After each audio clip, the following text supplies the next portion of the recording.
You are listening to Alex Nanlohi Podcast, to know the Lord and to make Him known.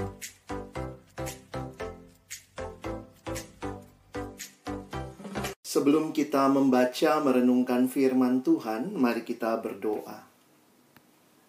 Kami datang dalam ucapan syukur pada pagi hari ini ya Tuhan, karena di tengah-tengah kesempatan yang Engkau berikan, sungguh Tuhan Engkau baik.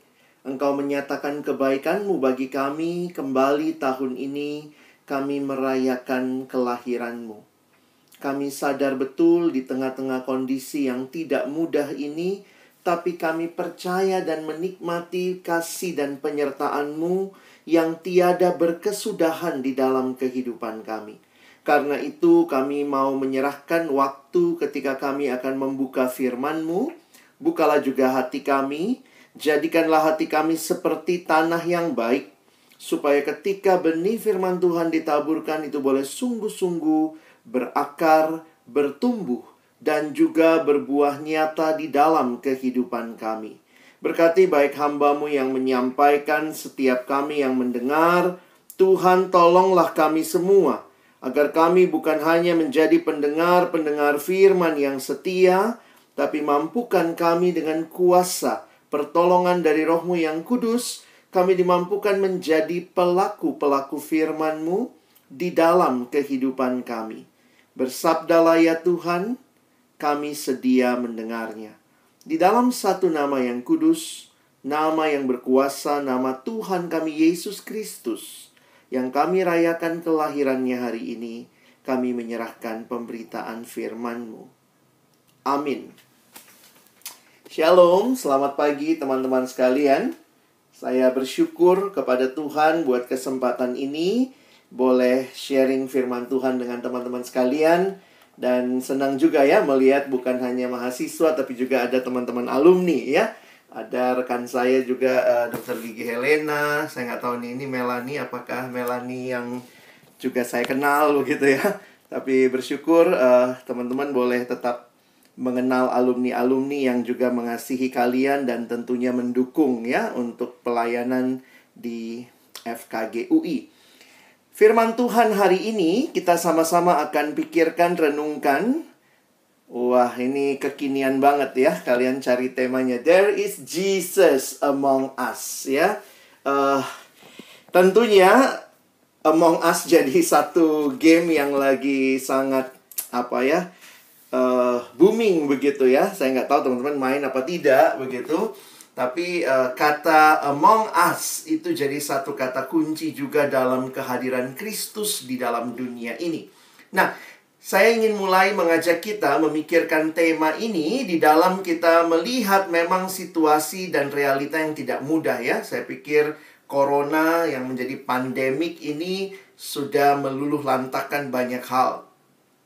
Awalnya ini kan cuma masalah kesehatan ya, tapi kemudian sudah jadi masalah sosial, masalah ekonomi, masalah pendidikan, ya, masalah spiritual, sampai kita beribadah seperti ini.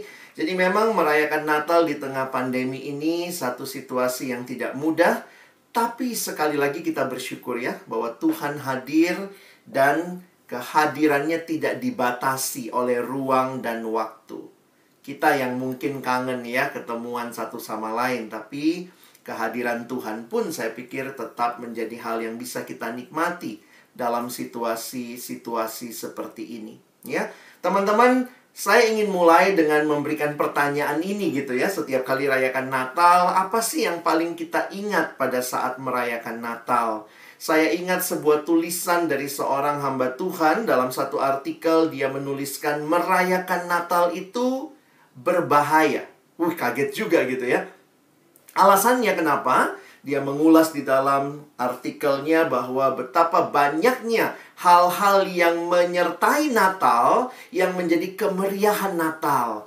Sehingga jangan-jangan yang kita ingat waktu merayakan Natal ya ini ya, Santa Claus, pohon Natal, hadiah gitu ya. Natal kita kalau lagi nggak pandemi meriah ya. Pandemi pun kita akan meriah nanti ya. Ada games, ada bagi-bagi hadiah, ada sharing satu sama lain. Tapi teman-teman yang menarik gitu ya, Natal pertama tuh beda sekali situasinya. Kalau kalian membayangkan Natal pertama, sangat tenang, tidak ada kemeriahan yang berlebihan gitu. Sehingga memang jadi pertanyaan menarik dalam artikelnya. Pendeta tersebut menuliskan begini. Mungkin kalau Yesus datang Natal kita sekarang, Yesus yang akan istilahnya sekarang terbengong-bengong kagum dengan Natal. Karena mungkin Yesus bilang, apa hubungannya semua ini sama aku ya? Apa hubungannya Yesus sama pohon Natal misalnya? Apa hubungannya Yesus sama Santa Claus, saudara sepupu? Enggak juga ya. Tapi memang realita kemeriahan Natal tentunya kita tidak tolak. Silakan hal-hal itu ada dalam kemeriahan, tetapi kita harus ingat, Natal artinya lahir. Dalam bahasa Latin, Natal artinya lahir, dan penting untuk tetap mengingat siapa yang lahir pada waktu Natal. Bukan Frosty the Snowman, bukan Santa Claus, tapi Yesus. Christmas is Jesus' birthday. Dan karena ini adalah birthday-nya Yesus, maka saya pikir kita harusnya fokus kepada Kristus. Sehingga ada pertanyaan dalam bahasa Inggris, what is the most important thing about Christmas? Lalu kemudian dijawab, the most important thing about Christmas is the first 6 letters. C-H-R-I-S-T. Can you imagine ya? Christmas without Christ tinggal Mas ya, bukan ya? We are talking about Christ. He is the one and only. He is supposed to be at the center of our Christmas. Sehingga kalau kita perhatikan di dalam membicarakan tentang Natal ini, saya ingin mengajak kita fokus kepada siapa Yesus dan apa yang Dia lakukan bagi kita. Jadi kita akan bicara tentang pribadinya, who is Jesus, dan apa yang Dia lakukan, karyanya bagi kita. Sebenarnya ini terangkum dengan sangat baik, saya pikir, dalam pengakuan iman kita. Setiap hari Minggu di gereja-gereja kita berdiri, kita menyatakan pengakuan iman yang berpusat kepada pribadi Kristus, tapi juga menyatakan karyanya. Teman-teman nanti bisa lihat yang saya garis bawahi. Kita seringkali mengakui ini ya. Siapa pribadinya? Aku percaya kepada Yesus Kristus, anaknya yang tunggal Tuhan kita. Lalu kemudian ditulis yang dikandung daripada Roh Kudus, lahir dari anak darah Maria, yang menderita sengsara di bawah pemerintahan Pontius Pilatus, disalibkan, mati, dan dikuburkan, turun ke dalam kerajaan maut. Pada hari yang ketiga bangkit pula dari antara orang mati, naik ke surga, duduk di sebelah kanan Allah, Bapa yang Maha Kuasa, dan dari sana Ia akan datang untuk menghakimi orang yang hidup dan yang mati. Natal harusnya berfokus kepada siapa Yesus dan apa yang Dia kerjakan bagi kehidupan kita. Firman Tuhan hari ini akan saya ambil dalam Injil Yohanes, sesuai dengan apa yang panitia gumulkan. Tapi saya nanti akan mengajak teman-teman melihat mungkin ayatnya lebih panjang yang saya ajak kita baca. Injil Yohanes ini adalah gambaran potret Yesus Kristus dan pekerjaan keselamatannya. Teman-teman, kalau perhatikan bahwa hanya 2 kitab Injil sebenarnya yang mencatat tentang kelahiran Yesus, yaitu Injil Matius dan Injil Lukas. Markus tidak mencatat kelahiran langsung kepada pelayanan Yesus. Dan menarik sekali, Injil Yohanes pun tidak mencatat kelahiran Yesus, tetapi mencatat yang disebut dengan praeksistensi Yesus. Siapa Yesus sebelum Dia datang ke dalam dunia. Itulah yang dituliskan di dalam Injil Yohanes. Dan memang semua Injil, termasuk Injil Yohanes, berfokus kepada 3 tahun terakhir hidup dan pelayanan Yesus, yang berfokus kepada kematian dan kebangkitannya. Jadi ini menarik untuk kita perhatikan. Kalau ditanya faktanya, memang tidak semua Injil bicara kelahiran. Tetapi semua kitab Injil, 4-4-nya, berbicara tentang kematian dan kebangkitan Kristus. Karena itu, inilah yang juga menjadi sentral di dalam iman kita. Nah, Injil Yohanes dikatakan dimulai dengan sebuah prolog atau yang kita sebut sebagai pendahuluan untuk mengantar kita membaca seluruh Injil Yohanes, ya. Nah, prolognya ini menarik ya. Kita akan baca sama-sama di dalam Yohanes 1 ayat 1 sampai 14. Karena tidak menceritakan siapa Yesus waktu dia sudah datang ke dalam dunia, tapi menceritakan siapa Yesus sebelum dia datang. Makanya dikatakan praeksistensi Yesus. Nah, kenapa penting Injil Yohanes pasal 1? Karena Injil Yohanes pasal 1 menjadi pengantar untuk kita mengerti seluruh Injil Yohanes. Nanti abang coba kasih contohnya ya. Kita baca dulu. Yohanes 1 ayat 1 sampai 14. Saya sudah tulis seluruh ayatnya ada di screen. Jadi teman-teman bisa mengikuti. Pada mulanya adalah firman. Firman itu bersama-sama dengan Allah dan firman itu adalah Allah. Ia pada mulanya bersama-sama dengan Allah. Segala sesuatu dijadikan oleh Dia. Dan tanpa Dia tidak ada sesuatu pun yang telah jadi dari segala yang telah dijadikan. Di dalam Dia ada hidup. Dan hidup itu adalah terang manusia. Terang itu bercahaya di dalam kegelapan dan kegelapan itu tidak menguasainya. Datanglah seorang yang diutus Allah, namanya Yohanes. Ia datang sebagai saksi untuk memberi kesaksian tentang terang itu, supaya oleh dia semua orang menjadi percaya. Ia bukan terang itu, tetapi ia harus memberi kesaksian tentang terang itu. Terang yang sesungguhnya yang menerangi setiap orang sedang datang ke dalam dunia. Ia telah ada di dalam dunia dan dunia dijadikan olehnya, tetapi dunia tidak mengenalnya. Ia datang kepada milik kepunyaannya, tetapi orang-orang kepunyaannya itu tidak menerimanya. Tetapi semua orang yang menerimanya diberinya kuasa supaya menjadi anak-anak Allah, yaitu mereka yang percaya dalam namanya. Orang-orang yang diperanakkan bukan dari darah atau dari daging, bukan pula secara jasmani oleh keinginan seorang laki-laki, melainkan dari Allah. Firman itu telah menjadi manusia dan diam di antara kita, dan kita telah melihat kemuliaannya, yaitu kemuliaan yang diberikan kepadanya sebagai anak tunggal Bapa, penuh kasih karunia dan kebenaran. Sedemikian jauh pembacaan firman Tuhan. Berbahagialah kita yang bukan hanya membaca, tapi merenungkannya, melakukannya dalam hidup kita, dan bahkan membagikannya. Nah, teman-teman yang dikasihi dalam Tuhan Yesus Kristus, bacaan yang kita hari ini sama-sama lihat dalam pengantar Injil Yohanes, yaitu Yohanes pasal 1, sekali lagi menjadi permulaan yang baik untuk memperkenalkan siapa Yesus. Di dalam bagian ini Yesus disebut dengan Sang Firman. Lalu kemudian muncul juga nama Yohanes, di mana Yohanes dikatakan dia bukan firman itu, tetapi dialah yang akan mendahului Sang Firman.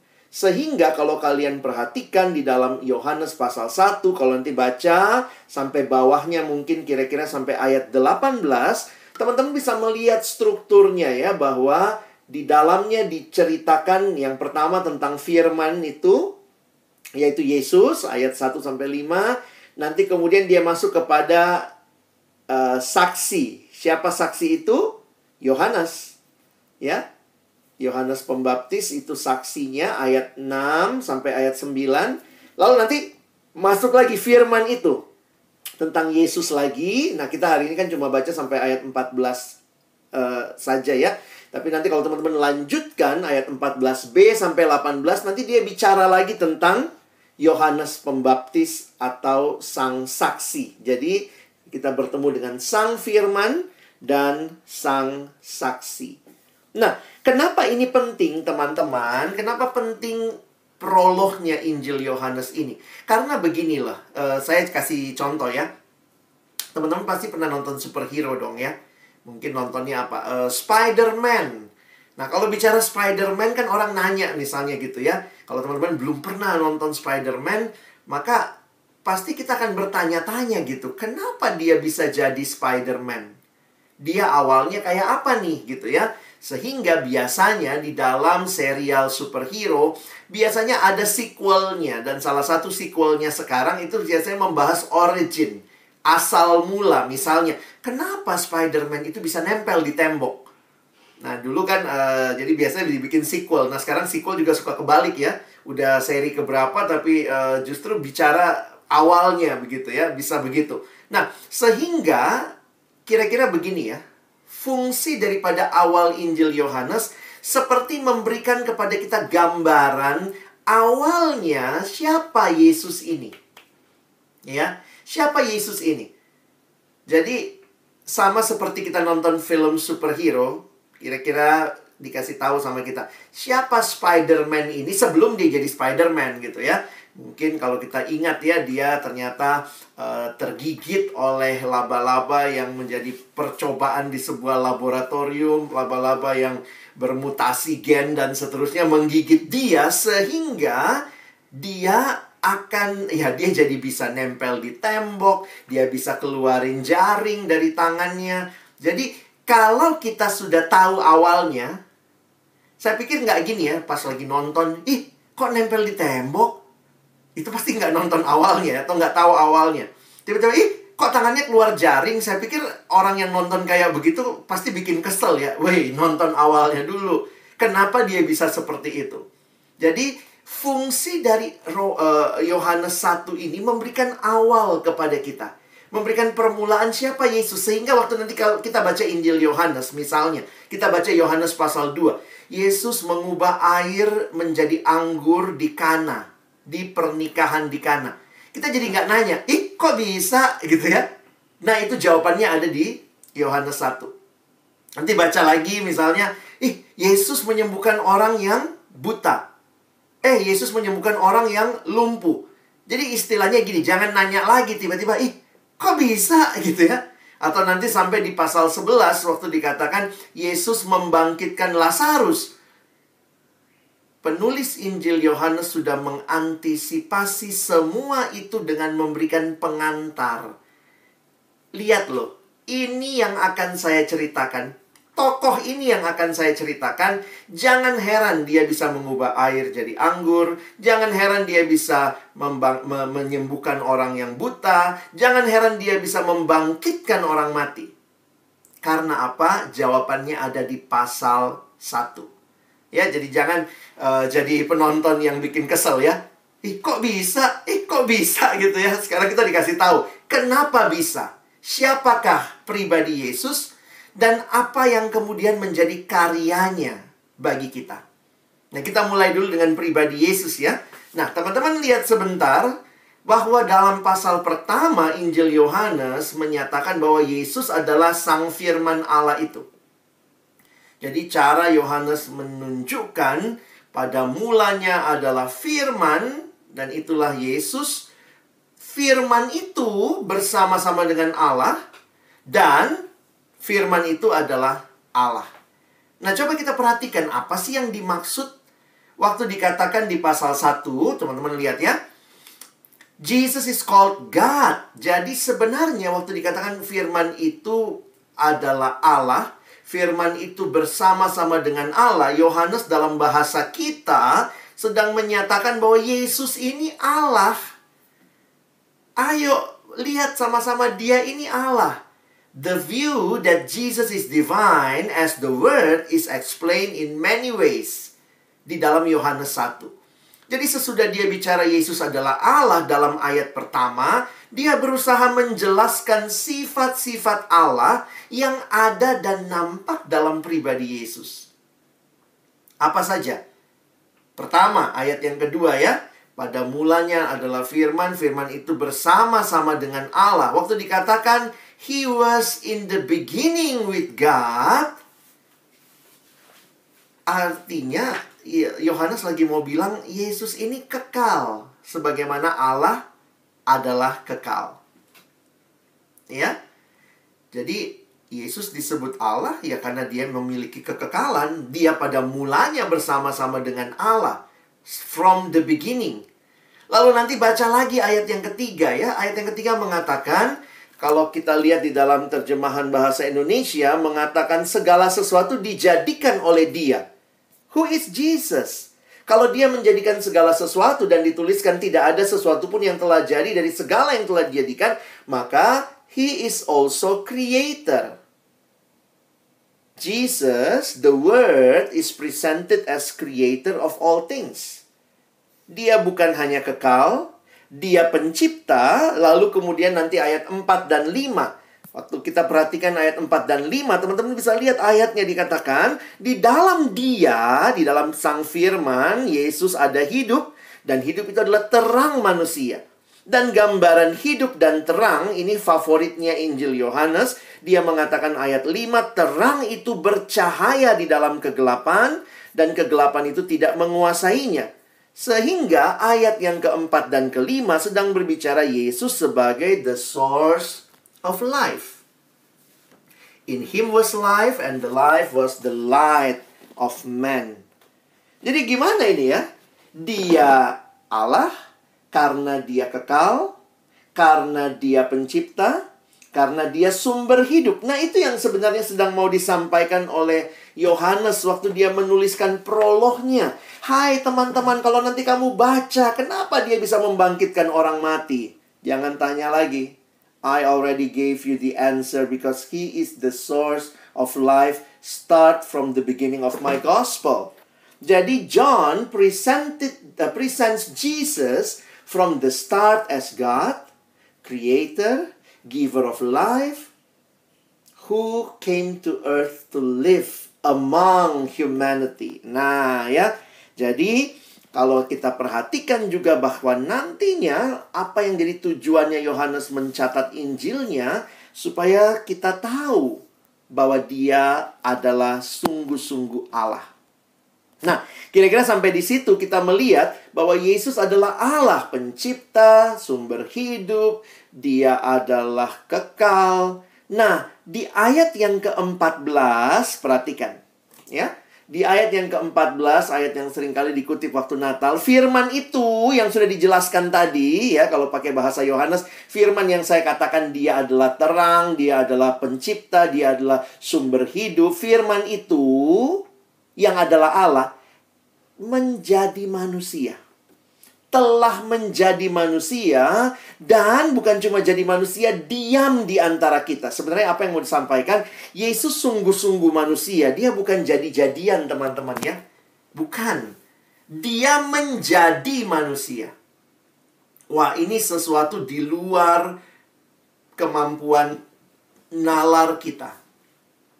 Tapi yang mau disampaikan, kalau semua agama punya Allah, semua agama menceritakan tentang Allahnya, tapi kekristenan bicara bahwa Allah kita itu memilih untuk menjadi manusia di dalam putranya Yesus Kristus. Itulah Natal. Awal atau permulaan dari karya kasihnya Allah. Dia bukannya Allah lalu berkurang jadi manusia, bukan.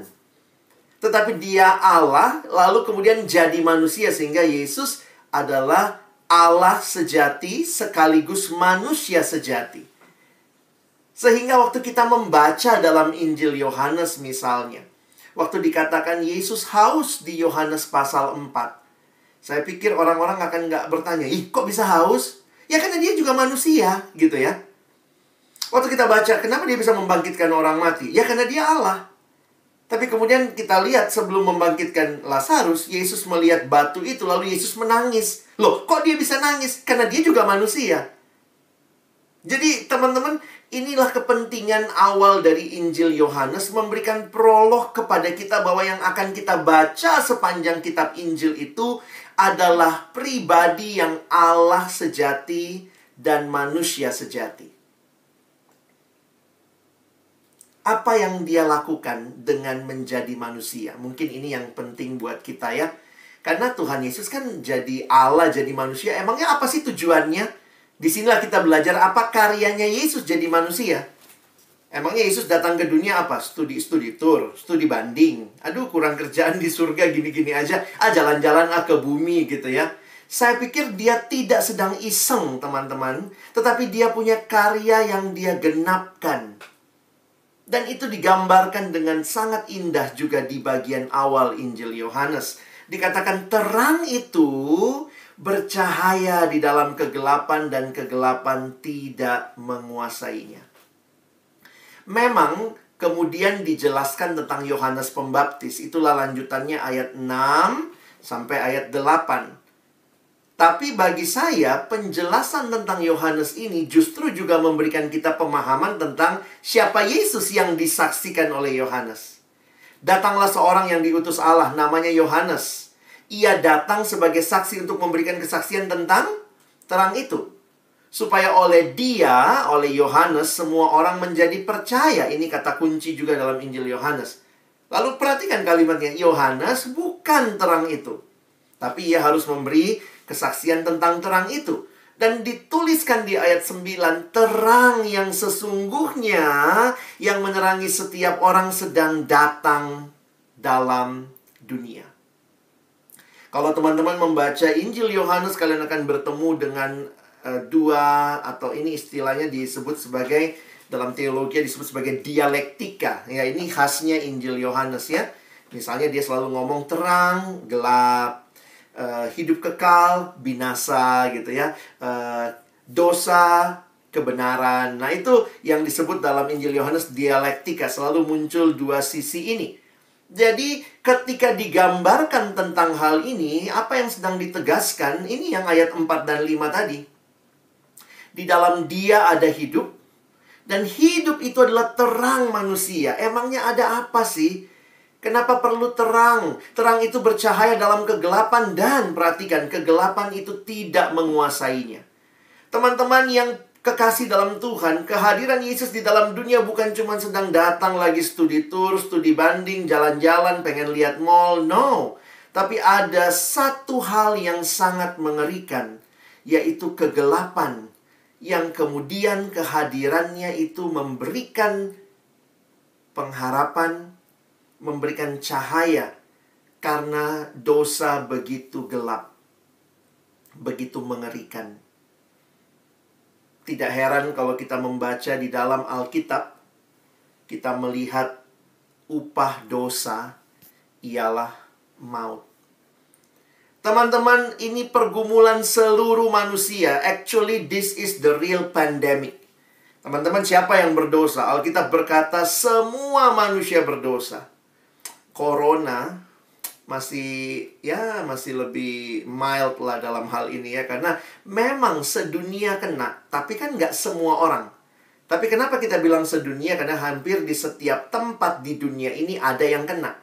Tapi sin is the real pandemic. Semua kena tanpa kecuali. Mau tua, mau muda, mau miskin, mau kaya, mau pendidikan tinggi, pendidikan rendah, mau laki-laki, mau perempuan, semua kena. Sin is the real pandemic. Dan kalau kita melihat corona saja bikin orang meninggal dunia begitu menyedihkan. Tapi dosa ini jauh lebih menyedihkan. Membuat kita semua berakhir pada maut. Karena itu waktu melihat terang itu, teman-teman.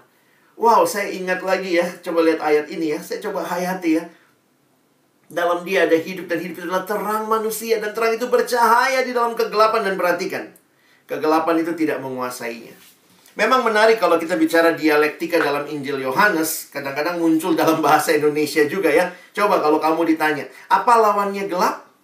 Jawabnya apa? Terang. Apa lawannya terang? Gelap. Tapi pertanyaan saya begini ya. Kalau baca ayat ini, betulkah terang berlawanan dengan gelap? Coba teman-teman pikir. Terang apakah berlawanan dengan gelap? Mungkin kalau dalam antonim bahasa Indonesia tetaplah terang, gelap. Gelap, terang. Tapi lihat kalimatnya. Kalau terang bercahaya dalam kegelapan dan kegelapan itu tidak menguasainya. Saya lagi coba mikir gitu ya. Kalau terang dan gelap itu sama kuat. Nah, coba perhatikan ilustrasinya ya. Kalau terang itu sama kuat dengan gelap, maka harusnya kalau berlawanannya sama kuat, kalau ada senter terang untuk menerangi kegelapan, Kalau kegelapan itu sama kuat, harusnya ada dong senter gelap untuk menggelapi keterangan. Bener nggak? Saya ulangi ya.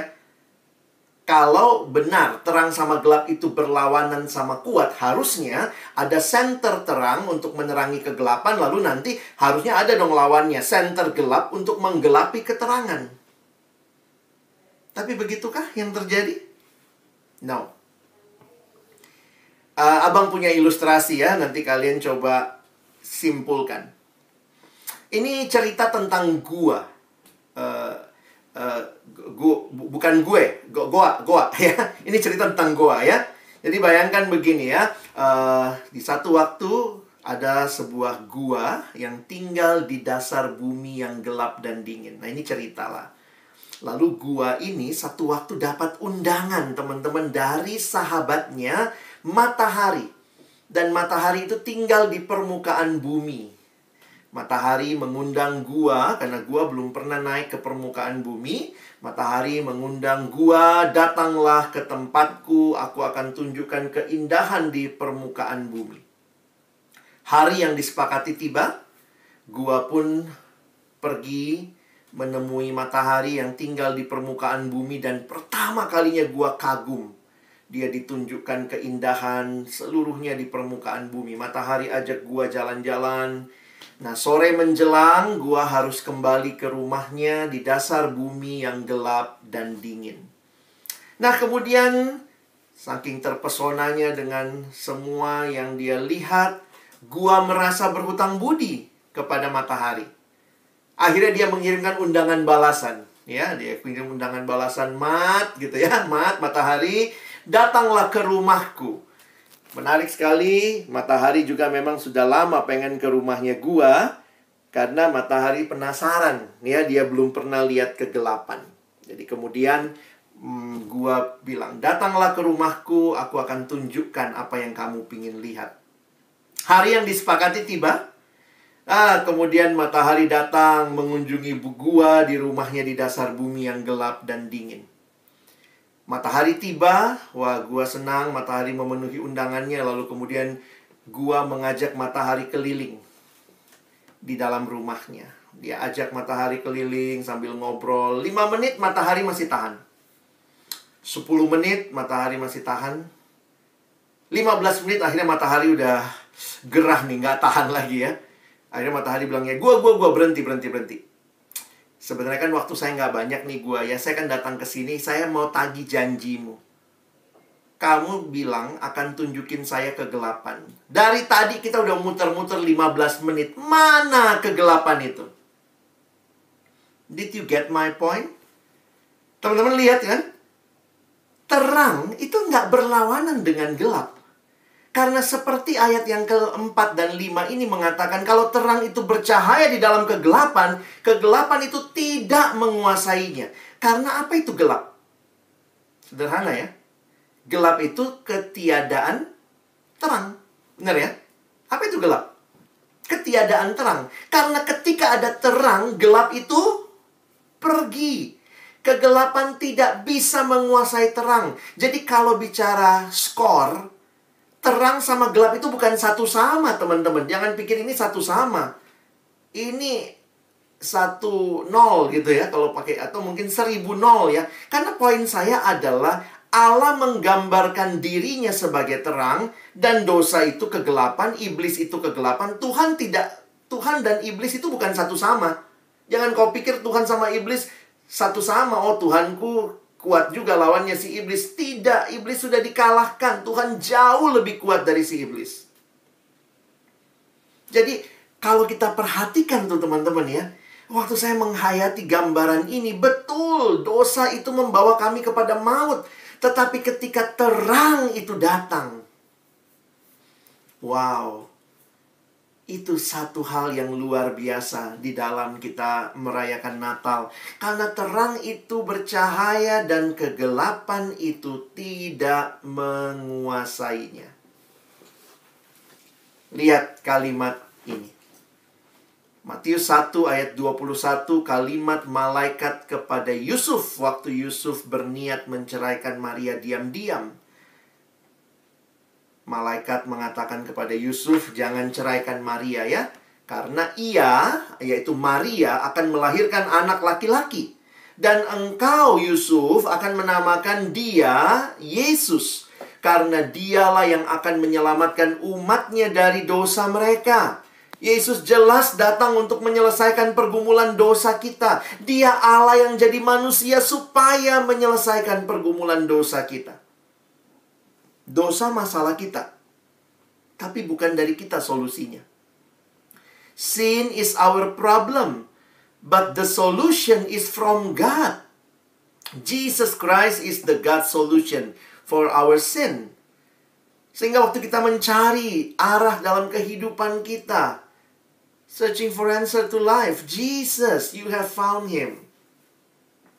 Karena itu saya menuliskan inkarnasi ya, Allah menjadi manusia, Allah mengambil bentuk dagingnya, firman menjadi manusia, firman menjadi daging. Itu disebut doktrin inkarnasi. Itu penting bagi keselamatan kita. Kenapa? Karena kekristenan pusat keselamatannya bukan pada ajaran semata-mata. Perhatikan kalimat saya. Kekristenan beda dengan agama kepercayaan yang lain yang pusat keselamatannya ada pada ajaran. Lakukan ini, lakukan itu, maka kamu selamat. Kekristenan berpusat bukan pada ajaran, tetapi keselamatan dalam kekristenan berpusat kepada pribadi dan karya Kristus. Beda ya?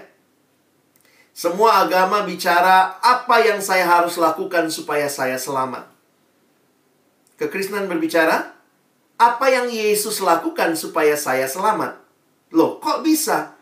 Karena semua agama berusaha menjadi juru selamat bagi diri mereka.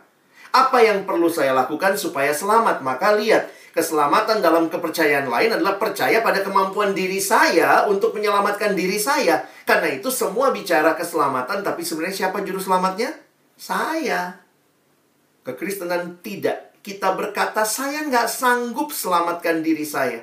Karena itu kita percaya pada apa yang Yesus lakukan bagi saya, bagi kita. Dan itulah penghayatan kita, yang juru selamat bukan kita, tapi Yesus. Kalau kamu dan saya masih berusaha menyelamatkan diri sendiri, kita nggak lagi merayakan Natal. Kita sedang membanggakan kejuruselamatan kita.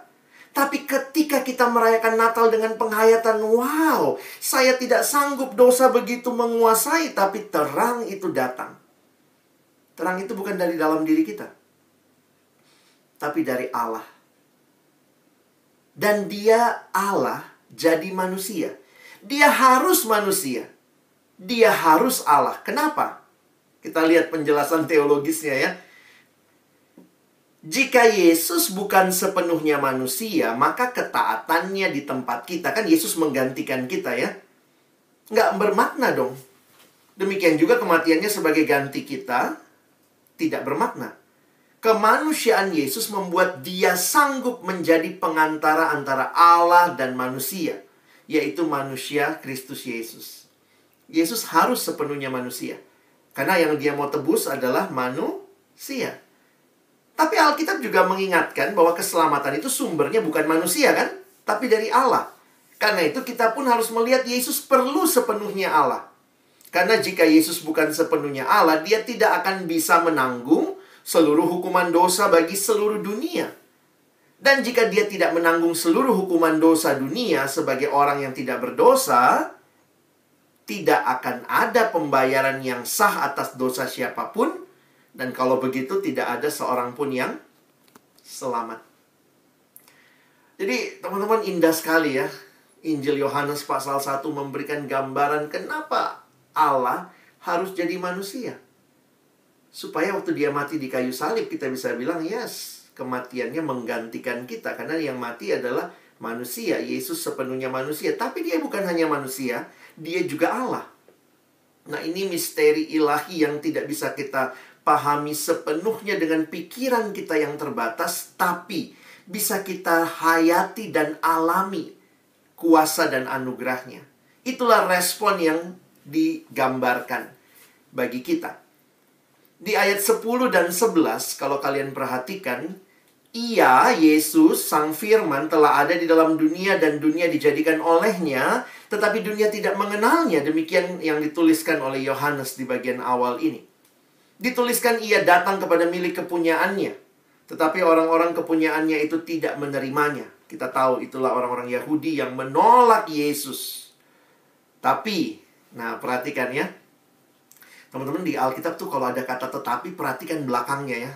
Kan itu penting tuh. Karena kalau ketemu kata tetapi tuh, kadang-kadang saya mikir ya, iya kalau tetapi itu yang paling penting tuh bagian belakangnya ya, bukan depannya biasanya. Misalnya, dia cantik, pinter, kaya, tapi, perhatiin, tapi udah mati, udah meninggal. Wah jangan ya. Jadi, di belakang kata tetapi, it's important. Dia datang kepada milik kepunyaannya, tapi mereka tidak menerimanya. Tetapi semua orang yang menerimanya diberinya kuasa supaya menjadi anak-anak Allah, yaitu mereka yang percaya kepada dalam namanya. Orang-orang yang diperanakkan bukan dari darah atau dari daging, bukan pula secara jasmani oleh keinginan seorang laki-laki, melainkan dari Allah. Perhatikan kata kuncinya sebenarnya dua ya, menerima dan percaya. Atau boleh saya ilustrasikan, kalau kalian mengerti ayat ini, menerima itu ya percaya. Percaya itu ya menerima. Nah, bagi siapa ini? Perhatikan ayat ini baik-baik. Semua orang yang menerimanya diberinya kuasa supaya menjadi anak-anak Allah. Siapakah yang menerimanya? Yaitu mereka yang percaya dalam namanya. Kenapa Yohanes tulis Injilnya? Kenapa dia jelaskan Yesus Allah yang jadi manusia? Apa sih yang dia mau presentasikan kepada kita? Dia mau menyatakan bahwa terimalah dia. Dialah juru selamatmu. Percayalah kepada dia. Jangan pede, jangan percaya pada dirimu sebagai juru selamat. Stop jadikan dirimu juru selamat. Natal membungkam kesombongan kita yang berpikir saya bisa jadi juru selamat. Natal memberikan pemahaman kepada kita, no, we need the Savior. Because we are not the Savior. Karena itu Yohanes sampai tulis Injilnya, dia jelaskan tentang Yesus, dia ingatkan, terima dia. Kalau kamu terima dia, kamu jadi anak Allah. Dan itu bukan hanya di awal ya. Ini ingat ya, Yohanes 1 ayat 12. Di akhir Injil Yohanes, Yohanes bahkan merangkum apa tujuannya dia tulis semua ini. Perhatikan. Tujuan Injil Yohanes jelas, ini Yohanes 20. Kalau kalian lihat di Alkitab cetak dituliskannya itu ya, tujuan Injil ini dicatat. Memang masih banyak tanda lain yang dibuat Yesus di depan mata murid-muridnya yang tidak tercatat dalam kitab ini. Namun semua yang tercantum di sini telah dicatat. Jadi semua yang dicatat Yohanes dari Yohanes pasal 1, dia catatin semua itu buat kita supaya kamu percaya bahwa Yesuslah Mesias. Mesias artinya juru selamat, artinya Tuhan yang dijanjikan, yang diurapi oleh Allah. Mesias, anak Allah. Dan supaya oleh imanmu memperoleh hidup dalam namanya. Kenapa kita merayakan Natal yang dituliskan oleh Yohanes? Supaya kita percaya. Waktu engkau percaya pada Kristus, engkau mengalami karyanya. Engkau mengalami hidupmu yang gelap diteranginya. Engkau mengalami hidupmu yang tidak ada pengharapan, diberikan pengharapan. Engkau mengalami hidup yang harusnya binasa. Yohanes 3 ayat 16. Supaya setiap orang yang percaya. Makanya saya bilang ini kata penting dalam Injil Yohanes. Supaya setiap orang yang percaya, Yohanes 3 ayat 16, tidak binasa, melainkan beroleh hidup yang kekal. Wah, indah sekali teman-teman. Saya makin menghayati Natal adalah keindahan karya Allah.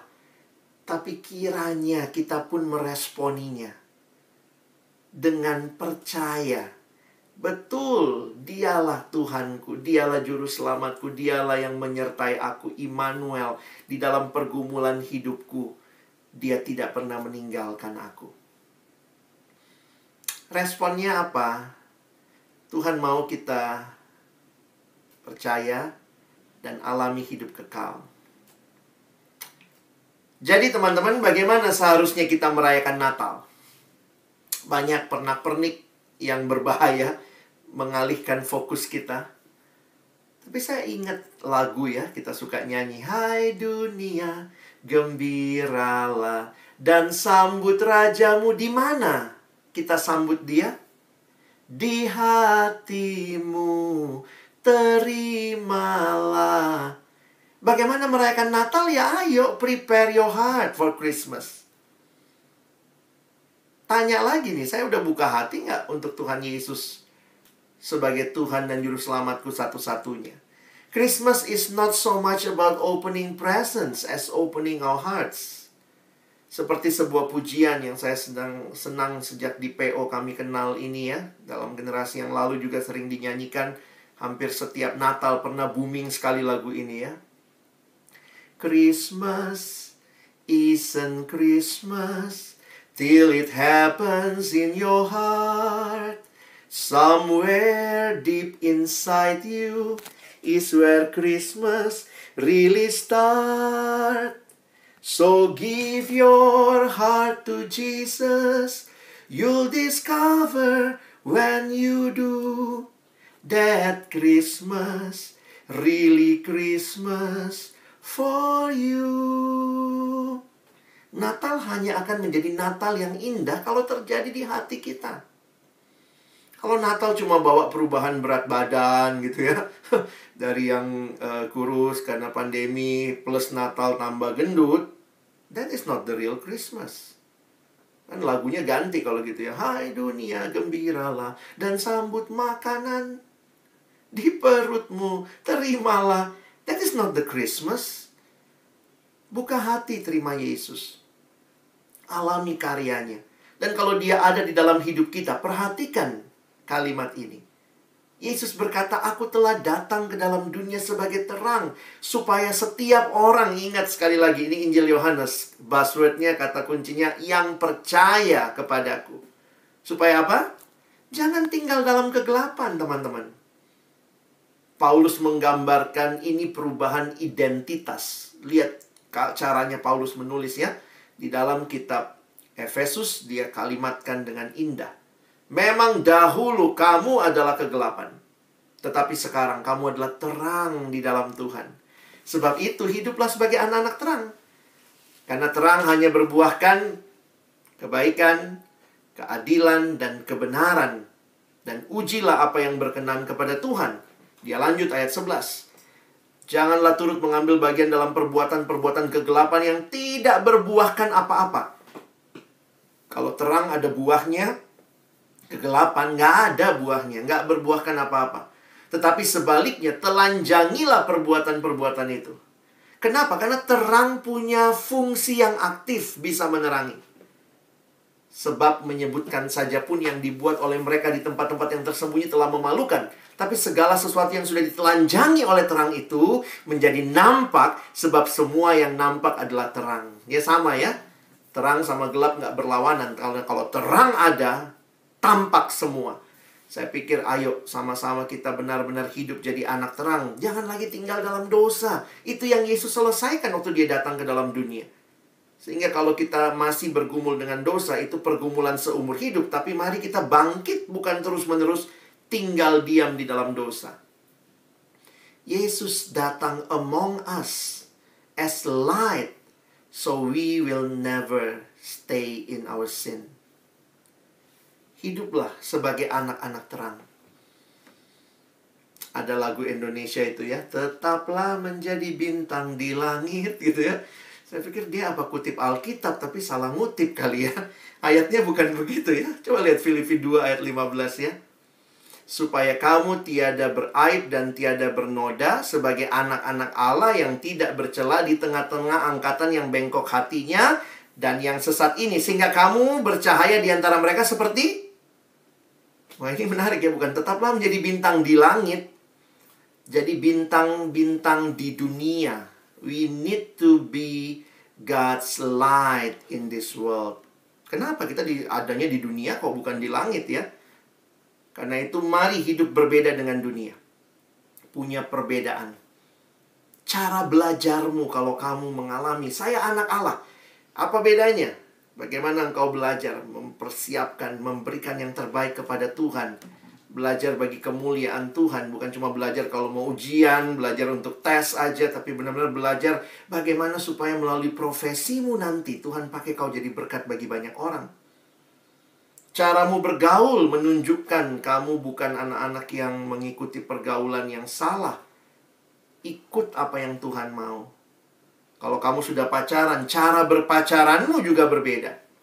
Ya, bukan lagi jadi pacaran dalam ketidakkudusan, karena terang itu mengenyahkan kegelapan. Ada kebenaran di situ. Saya senang gambar ini, ada tulisan kecil di bawahnya ya. Harus di zoom dulu baru kelihatan. True love waits, but di bawahnya save it until marriage. Karena itu bagian terakhir yang saya ingin sharingkan, saya pernah bertanya gitu, Tuhan jadi sebenarnya siapa terang dunia? Karena Yesus kan ngomong ya, akulah terang dunia. Tapi menarik juga, di Matius Yesus bilang, kamulah terang dunia. Jadi kita atau Yesus yang terang dunia ya. Tapi kalimat di Yohanes 8 ayat 12 ini memberikan petunjuk buat kita. Karena Yesus berkata, akulah terang dunia. Jelas, Yesus terang dunia. Barang siapa mengikut aku, ia tidak akan berjalan dalam kegelapan. Tapi ia akan mempunyai terang hidup. Oh, jadi akhirnya saya mengerti bahwa ketika dikatakan kita terang dunia, ingatlah, kita bukan sumber terang itu. Hanya Yesus yang sumber terang ya. Karena dialah sumber terang dan dialah terang yang sejati. Hanya kalau kita memiliki relasi dengan Kristus terus-menerus, maka terangnya akan bercahaya dan memancar dari hidup kita. Kita terang dunia, tapi kita bukan sumber terang. Karena itu biarlah kita terus memancarkan terang itu. Dan bagian terakhir yang saya coba pikirkan dan renungkan adalah, kalau dia datang menyelamatkan kita, apalagi sih yang dia bawa? Bagi saya inkarnasi Yesus menjadi teladan bagi pelayanan kita. Ya, teman-teman, pelayanan Yesus tidak melayani dari langit ya. Dia nggak. Kalau saya menghayati Alkitab, bukannya Allah mengasihi kita, karena ayatnya nggak bilang gini, karena begitu besar kasih Allah akan dunia ini, sehingga ia telah mengirimkan makalah tentang kasih. Bisa aja gitu kan? Tuhan kenapa kirimin anaknya? Dia kirimin aja makalah tentang kasih, pelajari, nanti ada ujian akhir. Atau tiba-tiba tertulis di langit ya, Yohanes 3:16, semua orang sedunia percaya ya. Tapi kenapa ya? Natal itu Allah betul-betul jadi manusia. Seorang teolog bahkan mengatakan ini di luar kemampuan berpikir kita. Dia bilang, can you imagine creator jadi creation, itu gimana logikanya? Tapi itulah yang Allah pilih lakukan bagi kita, supaya kita selamat. Dia bilang gini ya, creator jadi creation itu seperti begini bayangannya. Pembuat sepatu jadi sepatu. Itu gimana bayanginnya ya? Allah pencipta manusia jadi ciptaan, jadi manusia. Tapi ternyata bagi saya itu bukan hanya demi keselamatan kita, tapi juga di dalam banyak bagian di Injil ini jadi teladan bagi pelayanan kita. Makanya ada istilah pelayanan yang inkarnasional. Maksudnya pelayanan yang benar-benar hadir. Teman-teman, profesi dokter gigi, bagi kalian, saya pikir ini juga salah satu pelayanan, kesempatan profesi yang sangat kuat aspek pelayanannya ya. Benar-benar hadir bagi orang-orang yang kita tangani ya. Bayangkan kalian masukkan tangan ke mulut gitu ya, dengan sarung tangan tentunya dan segala macam. Benar-benar tuh kalau mau dibayangkan gitu ya, benar-benar masuk dalam hidup orang itu secara literally gitu ya. You put your hands inside our mouth gitu ya. Tapi akhirnya saya menyadari bahwa kalau kalian jadi dokter gigi yang hanya melihat semua ini demi uang, demi kekayaan ya, dokter gigi banyak pasien, lihat uang berjalan gitu ya, maka mungkin engkau tidak akan pernah bisa menyentuh hidup mereka. Tapi kalau kamu melayani mereka seperti Yesus yang menjadi sama dengan manusia, melayani dengan belas kasihan yang dalam. Saya jadi ingat lagu ini sebagai slide terakhir saya. Apa artinya pelayanan yang inkarnasional? Pelayanan yang benar-benar menyatu dengan orang yang dilayani. Ibu Astri Sinaga menuliskan lagu ini. Tuhan, Kau pernah ada, real. You were among us. Kau pernah ada di tengah manusia. Berjalan di antara manusia berdosa, menyembuhkan yang luka, mengangkat yang jatuh, melepaskan yang terikat dalam dosa. Teman-teman hadir di dalam dunia ini. Jesus among us. So we will not live in sin anymore. But Jesus among us give us example how we should be among others. Supaya teman-teman juga hadir dalam dunia ini melalui profesimu. Baik yang alumni, sekarang kalian sudah lakukan itu. Dan bagi teman-teman yang mungkin akan, ya sebagian besar akan jadi dokter gigi gitu ya. Melalui kehadiranmu, orang bisa merasakan Yesus melalui hidupmu. Selamat Natal. Alami Jesus among us. So you can be among others as a blessing for many people. Dan alamilah memasuki tahun 2021 dengan berpegang pada Tuhan. Terus memandang, berharap kepada Dia. Dia Allah dan Dia manusia. Dia tahu pergumulan kita dan Dia sanggup membebaskan kita. Mari ambil waktu ini secara tenang, meresponi firman Tuhan di dalam doa-doa pribadi. Adakah hal-hal yang Tuhan ingin ingatkan bagi saudara hari ini? Jika ada, datanglah pada Tuhan, sampaikan kepadanya. Bersyukur kepadanya.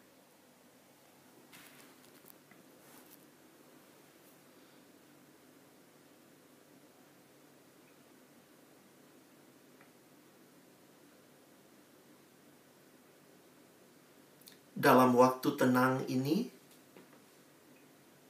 saya harap kita bisa juga menyiapkan simbolisasi untuk sama-sama masuk dalam candlelight service. Dalam candlelight service ini, kalau teman-teman ada lilin, atau mungkin kalian ada flashlight dari HP, kita akan meredupkan cahaya di tempat kita. Dan kita menyiapkan cahaya, baik lilin maupun juga flashlight yang ada, untuk sama-sama masuk ke dalam candlelight service.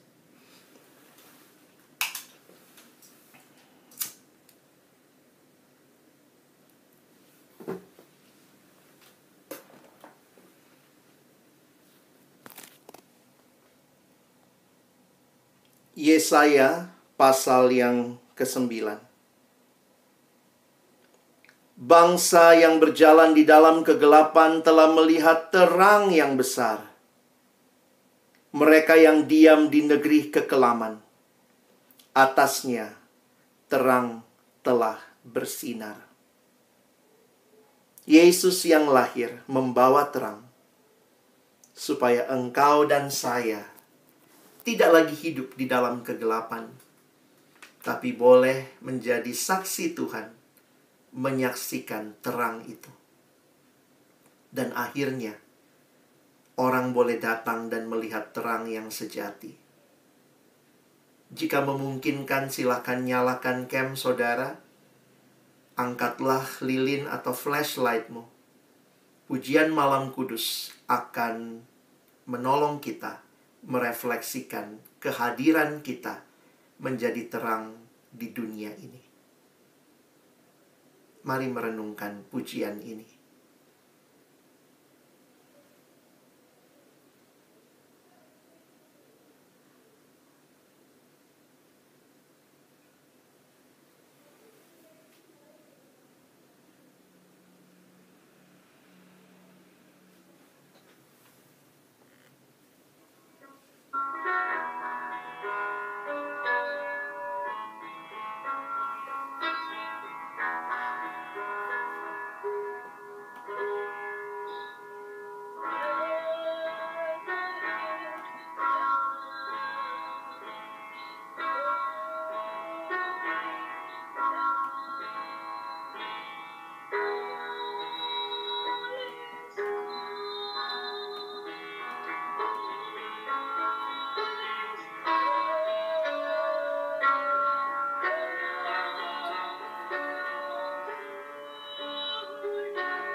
Mari sama-sama kita berdoa.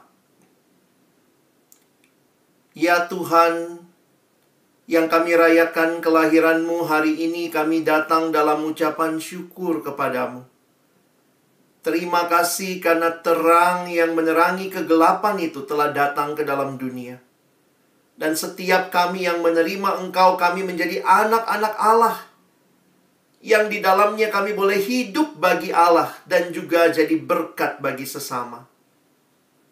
Biarlah terang yang kami nyalakan saat ini, baik itu lilin atau cahaya yang ada yang kami pancarkan, menjadi sungguh kerinduan kami. Karena Tuhan Yesus, Engkau sudah among us, maka tolonglah kami juga berada di tengah dunia ini untuk membawa terang-Mu, supaya orang boleh melihat cahaya itu dan datang kepada Kristus.